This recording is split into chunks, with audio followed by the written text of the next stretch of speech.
Hello everyone, welcome back to Sri Bala Vantalu. ఈరోజు మన video కమ్మనైన చిక్కుడుగాయ తాళింపు అండి.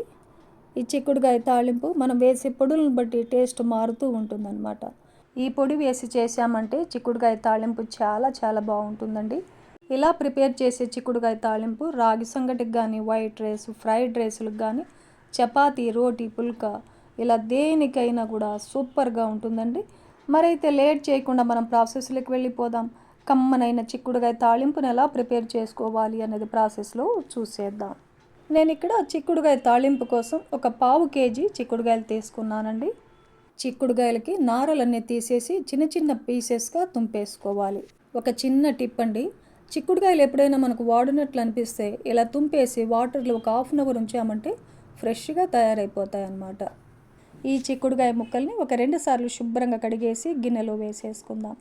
టేస్ట్కి సరిపడా సాల్ట్ వేసేసుకొని వాటర్ వేసేసి మూత పెట్టేసి మీడియం ఫ్లేమ్లో ఒక 10 నిమిషాల పాటు ఉడికించుకుందాం. చిక్కుడుగాయలు ఉడికే లోపల చిక్కుడుగాయ తాళింపు కావలసిన పొడిని మనం ఇప్పుడు ప్రిపేర్ చేసుకోవాలి. స్టవ్ ఆన్ చేసి ఒక ప్యాన్ పెట్టేసుకొని ఒక 2-3 టేబుల్ స్పూన్లమైన వేరుశనగ గుళ్ళను వేసేసుకొని ఫస్ట్ వేరుశనగ గుళ్ళని మీడియం ఫ్లేమ్లో వేయించుకుందాం. చూడండి, ఇలా వేగిన తర్వాత ఒక టేబుల్ స్పూన్ శనగ బేడల్ని, ఒక టేబుల్ స్పూన్ ధనియాలను వేసేసుకొని ఒక 1/2 టేబుల్ స్పూన్ జీలకర్రను కూడా వేసేసుకొని ఒక 2-3 టేబుల్ స్పూన్లమైన ఎండు కొబ్బరిని ఇలా చిన్న చిన్న పీసెస్గా కట్ చేసి వేసానండి. మీరు ఎండు కొబ్బరి ప్లేస్లో పచ్చి కొబ్బరి ముక్కలైనా వేసేసుకోవచ్చు.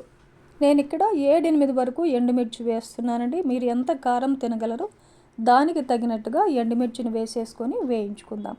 చూడండి, ఇవన్నీ కూడా ఒక 2 నిమిషాల పాటు వేయించుకున్న తర్వాత స్టవ్ ఆపేసి పూర్తిగా చల్లారిన తర్వాత మిక్సీ జార్లో తీసుకోవాలి. మూత పెట్టేసి మిక్సీ పట్టేసుకుందాం.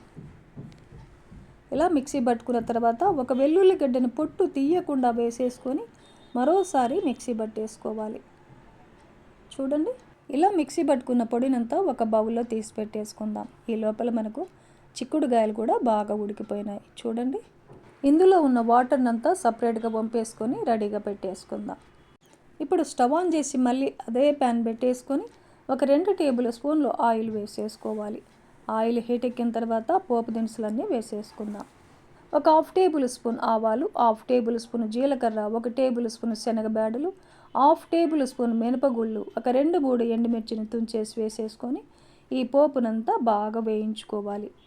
పోపు అంతా బాగా వేగిన తర్వాత కొద్దిగా ఫ్రెష్ కరివేపాకును కూడా వేసేసుకొని వేయించుకుందాం. కరివేపాకు కూడా బాగా వేగిన తర్వాత ఒక 1/2 టేబుల్ స్పూన్ పసుపును కూడా వేసేసుకొని కలిపేసుకుందాం. ఇప్పుడు ఉడికించి పెట్టుకున్న చిక్కుడుగాయ ముక్కలన్నిటిని వేసేసుకొని స్టవ్ని లో ఫ్లేమ్లో పెట్టేసుకొని ఒక 2 నిమిషాల పాటు ఆయిల్లో వేయించుకోవాలి. ఇలా వేయించుకున్న తర్వాత మిక్సీ బట్టి పెట్టుకున్న పొడిని వేసేసుకొని కలిపేసుకోవాలి. స్టవ్ లో ఫ్లేమ్లోనే ఉండాలన్నమాట. ఈ పొడంతా బాగా కలిసేలాగా కలిపేసుకొని ఒకసారి టేస్ట్ చేయండి. సాల్ట్ సరిపోయిందా లేదా అన్నది చెక్ చేసుకోవాలి. నాకైతే కొద్దిగా తగ్గినట్లు అనిపించిందండి. కాస్త సాల్ట్ వేసేసి కలిపేస్తున్నాను. మీరు కావాలంటే ఒక 2-3 టేబుల్ స్పూన్లపైన కొత్తిమీరని చిన్న చిన్న పీసెస్గా కట్ చేసి వేసేసుకొని కలిపేసుకోవచ్చండి. ఇప్పుడు మనకు కమ్మనైన చిక్కుడుగాయ తాళింపు రెడీ అయిపోయింది. డిష్ అవుట్ చేసుకుందాం. రసంలోకి కానీ, సాంబార్ రైస్కి కానీ, రాగి సంగటికి కానీ దేనికైనా కమ్మగా చాలా చాలా బాగుంటుందండి ఈ చిక్కుడుగాయ తాళింపు. మరెందుకండి ఆలస్యం, మీరు కూడా ఈ స్టైల్లో చిక్కుడుగాయ తాళింపును ప్రిపేర్ చేసి ఫ్యామిలీతో టేస్ట్ చేయండి. ఈ వీడియో నచ్చితే లైక్ చేయండి, షేర్ చేయండి, సబ్స్క్రైబ్ చేయండి. థ్యాంక్ యూ అండి. Thanks for watching.